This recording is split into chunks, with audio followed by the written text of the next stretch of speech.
नमस्कार। नया भारत चैनल पर आप सबका स्वागत पुनः एक बार कुछ दिनों बाद।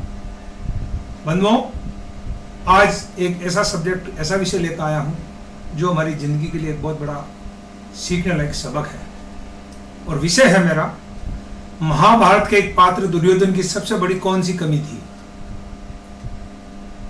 महाभारत के पात्र दुर्योधन की सबसे बड़ी कौन सी कमी थी। दुर्योधन एक मुख्य पात्र है, विलेन पात्र है महाभारत का।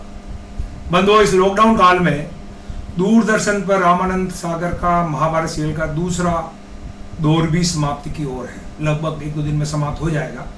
और अन्य कई चैनल पर ये सीरियल या इसी विषय के सीरियल हिंदुस्तान में चल रहे हैं और अधिकांश लोगों ने देखे होंगे और सब उम्मीद करता हूं कि मेरे सभी श्रोताओं ने देखे होंगे। और मेरी राय में महाभारत का मुख्य खलनायक और कोई नहीं है बल्कि दुर्गुणों से भरपूर दुर्योधन है। सबसे बड़ा विलेन खलनायक है और जिसकी एक सबसे बड़ी कमी है। यही मेरा आज का विषय है जो कि हम सब के लिए एक सबक हो सकता है, सीखने लायक बहुत ही अच्छी बात हो सकती है।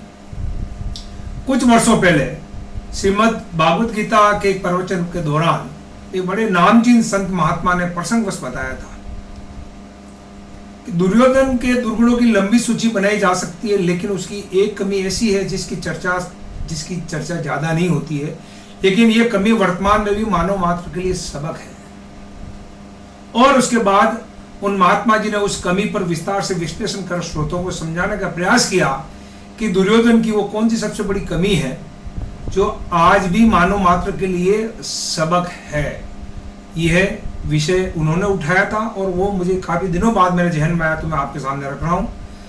संत महात्मा ने यह भी बताया कि यदि हम सब मिलकर सूची बनाने का प्रयास करें, किसकी सूची? दुर्योधन के दुर्गुणों की, तो दुर्योधन के दुर्गुणों की एक लंबी लिस्ट बन जाएगी। उसमें आप उसको दुराचारी कहेंगे, अभिमानी, अवज्ञाकारी, षड्यंत्रकारी, जिद्दी आदि आदि कई दुर्गुण नजर हमको आएंगे। लेकिन दुर्योधन की वह बड़ी कमी प्रत्यक्ष है, हमें नहीं दिखती है, और वो क्या है? वो कमी है दुर्योधन के पास एक भी ऐसा शुभचिंतक नहीं था जिसकी सलाह या आदेश वो मानता था।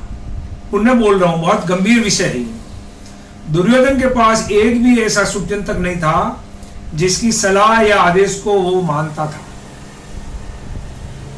दुर्योधन के पास एक तरफ भीष्म पितामह थे, द्रोणाचार्य थे, कुलगुरु थे, उनके पिता धृतराष्ट्र थे, माता गांधारी जैसे कई शुभचिंतक थे, लेकिन उनकी सलाह या आदेश को वो नहीं मानता था। दुर्योधन नहीं मानता था। वो कितनी बार समझाने की कोशिश करते थे। और दूसरी तरफ मामा शकुनी, मित्र कर्ण, भाई दुशासन जैसे लोगों की बात या सलाह दुर्योधन मानता थे, लेकिन वो सही अर्थों में दुर्योधन के शुभचिंतक थे ही नहीं। इस तरह से कुल मिलाकर दुर्योधन अपने वास्तविक शुभचिंतक की सलाह मानता नहीं था और यही उसकी कमी, उसका सबसे बड़ा दुर्गुण था, जो कि उसका अंततः पराभव का कारण बना। आपने सुना हो, देखा हो तो याद हो तो देखिए, अंत तक इसको भीष्म क्या कहते रहे, द्रोणाचार्य क्या कहते रहे कि पांडवों को उनका हिस्सा दे दीजिए, 5 गांव दे दीजिए, लेकिन वो नहीं माना। और इसलिए वो, चूंकि इसके पास ऐसा कोई व्यक्ति नहीं था जिसकी वो सलाह मानता था, इसलिए उसका पराभव हुआ और पराभव का कारण बना। अब विषय आता है कि ये महाभारत हमने कई बार देखी या देखते रहते हैं, सुनते रहते हैं, लेकिन इसका सबक क्या है? आखिर आज मैं इस प्रसंग को क्यों लेकर आया हूँ? प्रसंग वैसे आज से जुड़ा हुआ नहीं है, ये हमारे वर्तमान लाइफ का एक नियमित प्रसंग है या नियमित व्यवस्था है, उसकी तरफ मैं आपका ध्यान खींच रहा हूँ। अब जब सारी पारिवारिक, सामाजिक, आर्थिक, राजनीतिक व्यवस्थाएं बदल चुकी है और कई प्रभावशाली, चाहे घर में है या बाहर, व्यक्ति अपने आप को सबसे ज्यादा अक्लमंद और सर्वगुण संपन्न मानते हुए अपने आप को सबसे ज्यादा अक्लमंद मानता है। यदि एक बेटा कुछ ही दिनों में अच्छा पैसा कमा लेता, तो बाप को नहीं गिनता, बाप की सलाह नहीं गिनता और अपनी मनचाही बातें करता। आप कई परिवार ऐसे देखेंगे जहां औलाद ने माँ बाप को इग्नोर किया, बाप की सलाह नहीं मानी, जिसने उम्र खाई है, और अंततः कहीं उनको जेलों की हवा खानी पड़ी है।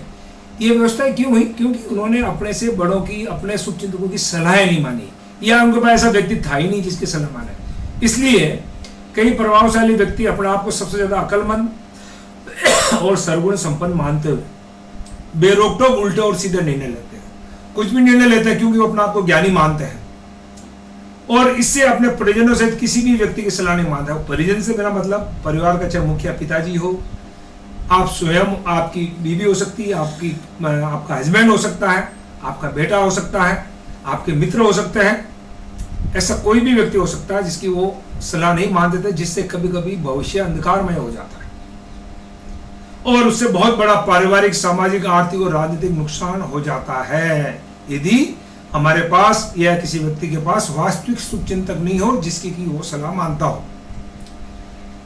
अतः प्रत्येक व्यक्ति के पास एक या अधिक शुभचिंतक सलाहकार होना चाहिए। यह महात्मा जी ने उस दिन बताया था कि प्रत्येक व्यक्ति के पास एक या अधिक शुभचिंतक सलाहकार होना चाहिए जो आपके वास्तविक हितैषी हो, सही अर्थों में हितैषी हो, दिखावटी नहीं हो। और ऐसा व्यक्ति आपका पति पत्नी, माता पिता, परिजन, संबंधी, मित्र, आपसे छोटा या आपसे बड़ा, सहकर्मी, गुरु आदि भी हो सकता है। पूर्व में तो ये गुरु व्यवस्था थी तो उसके अंदर हम गुरु की राय लेते थे, लेकिन अभी ये व्यवस्था भी लगभग खत्म है। इसलिए आप किसी को भी अपना गुरु मान सकते हो, वो पति भी हो सकता है, पत्नी भी हो सकती है। शुभचिंतक सलाहकार रहित व्यक्ति, महात्मा जी ने आगे बताया, शुभचिंतक सलाहकार रहित व्यक्ति का जीवन उस गाड़ी की तरह होता है जिसके ब्रेक खराब है या कमजोर है, जिससे कभी भी दुर्घटना हो सकती है। महात्मा जी के अनुसार जरूरी नहीं है कि आप अपना शुभचिंतक सलाहकार को नियुक्त या घोषित करें। बहुत ही बढ़िया बात कही है उन्होंने कि जरूरी नहीं है कि आप अपना शुभचिंतक सलाहकार को नियुक्त करें या घोषित करें, बल्कि आप मन से ही किसी को उसे बताए बिना ही शुभचिंतक सलाहकार मान सकते हैं। जिस व्यक्ति के प्रति आपकी श्रद्धा हो, जिस पर विश्वास हो, आप मन में ठान लीजिए कि ये व्यक्ति मेरा है सलाहकार, कभी जरूरत पड़े तो मैं इससे बात कर सकता हूँ, सलाह ले सकता हूँ और उस हिसाब से मेरा निर्णय कर सकता हूँ। तो ऐसे व्यक्ति को आपको उसको घोषणा करके, डिक्लेयर करके कहने की जरूरत नहीं है कि आप तो मेरे गुरुजी हैं, ऐसा कहने की जरूरत नहीं, आप मेरा सलाहकार है कहने की जरूरत नहीं। आप मन ही मन किसी को तय कर सकते हैं। जब जरूरत पड़े आपको तब आप उनका उपयोग कर सकते हैं और जरूरत पड़ने पर उनसे सलाह मशुरा करें, या सब तो ही आपको सलाह मिल जाती है। यानी कई शुभचिंतक ऐसे होते हैं चला के आपको सलाह दे देते हैं, घर बैठे आके सलाह दे देते हैं, तो उसकी भी कदर करना सीखें, उसकी भी कदर करें। और मैं भी ये सोचता हूं और उम्मीद करता हूं कि इस बदली हुई पारिवारिक, सामाजिक, आर्थिक और राजनीतिक व्यवस्थाओं के बीच, देखिए पारिवारिक बात क्यों कह रहा हूं, अब संयुक्त परिवार नहीं रहा, परिवार में मुखिया जैसी बातें खत्म हो गई है और ये बातें हर जगह लागू होती है। राजनीतिक व्यवस्थाओं में भी ये बात खत्म हो गई है। इसलिए मैं भी सोचता और उम्मीद करता हूं कि बदली हुई पारिवारिक, सामाजिक, आर्थिक और राजनीतिक व्यवस्थाओं के बीच ये सबक बड़ा ही लाभकारी और कल्याणकारी साबित हो सकता है। मेरे सभी पाठक, श्रोता और दर्शक इस सबक पर गंभीरता से विचार करें और अपना अपना कल्याण करें, ऐसा मेरा संदेश है, ऐसी मेरी सोच है जो मैं अपने सभी श्रोताओं को, दर्शकों को और पाठकों तक देना चाहता हूं, जिससे सभी का कल्याण हो, सबको कुछ एक अच्छा मार्गदर्शन, एक रास्ता मिले। धन्यवाद, नमस्कार, जय भारत, नया भारत। पुनः मिलेंगे नए विषय के साथ जल्दी। नमस्कार।